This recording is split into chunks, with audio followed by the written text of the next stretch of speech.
Hi, I'm Maggie Wolfendale, Paddock and Racing Analyst for the New York Racing Association.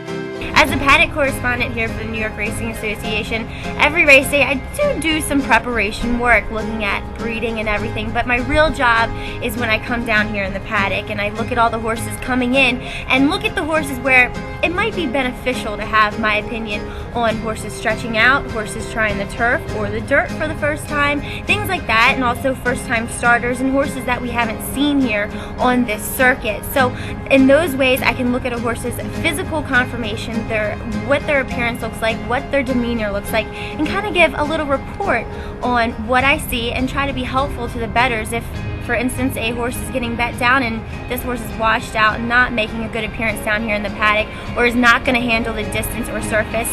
I want to let those bettors know and try to save them from wasting some money.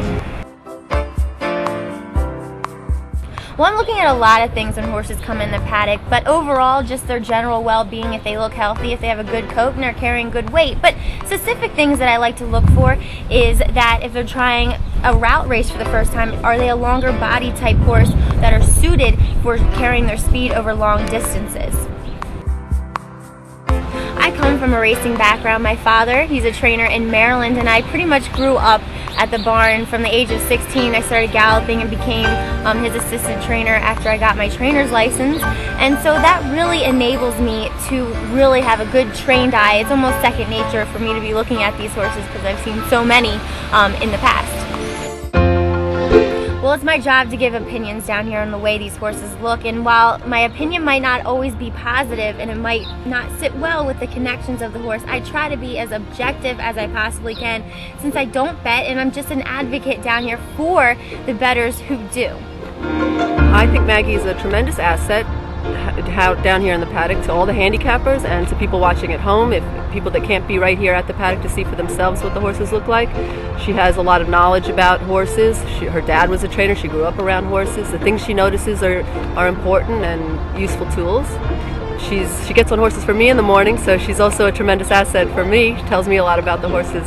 She gets along with them. She actually loves horses, which is one of the great things about her. The most rewarding part about my job is when I'm down here in the paddock and I just see a horse that catches my eye.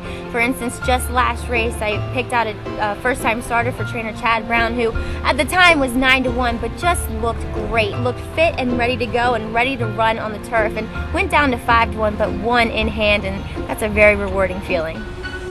Maggie's been a great addition to the team. Obviously, she adds something that Jason and I, or Eric also, can't really bring together, which is looking at horses and talking about them physically. And I think there's so many things that Maggie has done well here, and obviously learns every day on the job, as hopefully we all do.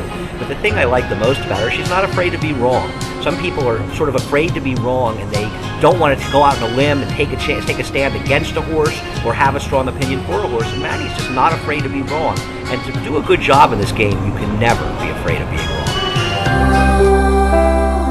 I consider myself very, very lucky to work on the NYRA circuit. The New York racing scene is the best in the country, and the fans are the best as well. They're the most knowledgeable and most loyal. Hopefully, I've earned the respect for my eye down here in the paddock.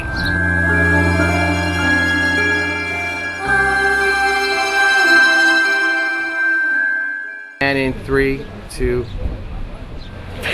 What am I talking about again?